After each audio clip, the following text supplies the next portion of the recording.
Lepo je kad nas ima više bliskih u raznim kombinacijama, i porodičnim i prijateljskim.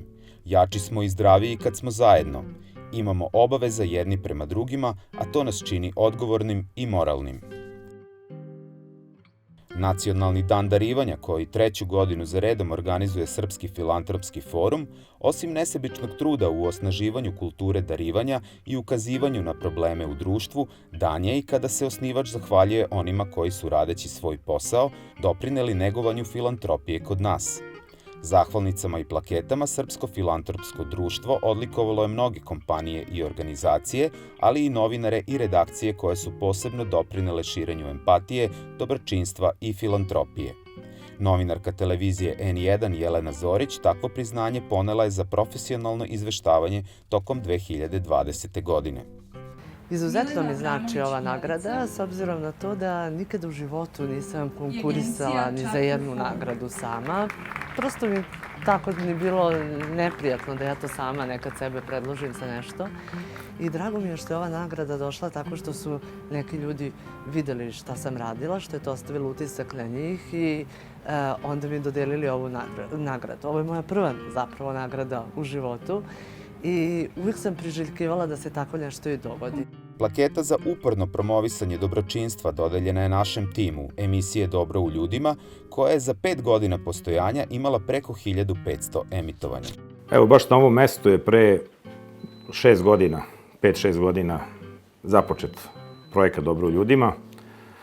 Moj veliki prijatelj Sava Sajko i ja smo seli i rekli da nam je dosta realitija i sličnih projekata koje mi nismo nikada radili, ali vidim šta rade našem auditorijumu.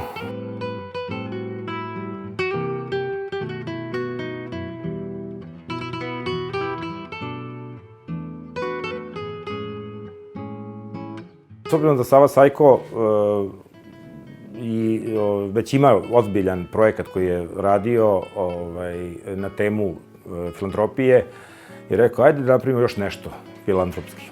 Kratak format, da on bude priča o, ne mogu reći običnim ljudima, to su svaki čovjek je neobičan na svoj način, ali da to budu ljudi koji su učinili nešto dobro za svoju zajednicu, za nekoga, za pojedinca, za društvo, za bilo koga.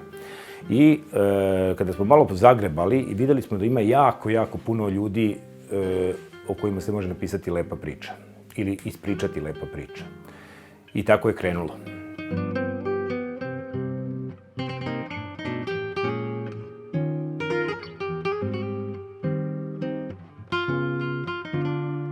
Većina ljudi koji su radili na ovom projektu su u stvari filantropi.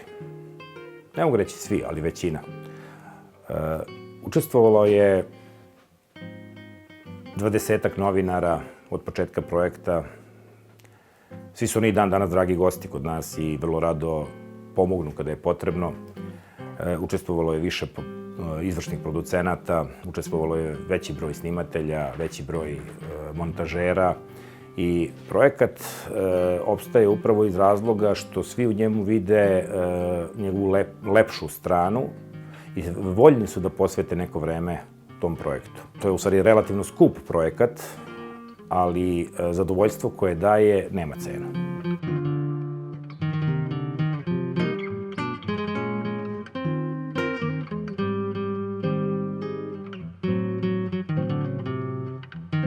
Velika mi je čast što je Srpski filantropski forum među 4 nagrade za medije dodelio povodom 9. oktobra Nacionalnog dana davanja, dodelio plaketu za emisiji Dobro u ljudima.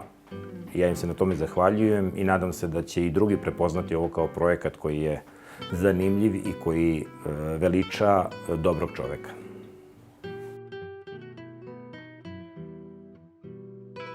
Medijske plakete uručene su i Tomislavu Simoviću za knjigu i feljton o velikom zaboravljenom dobrotvoru naše istorije, Amerikancu Johnu Foringamu, kao i Miroljubu Dugaliću koji je sa dobrotvorom iz Kanade, Milomirom Glavičićem, prikupio širom sveta preko 20 miliona evra pomoći od 1993. godine kroz redakciju humanitarnog fonda Frankfurtskih vesti. Zapravo su te najjednostavnije stvari najbolje. Te najjednostavnije stvari su ono što izaziva dobro u ljudima. Dobra dela ne smeju da prođu nezapaženo. Javite se i predstavite svog heroja. Podelite sa nama dobro u ljudima.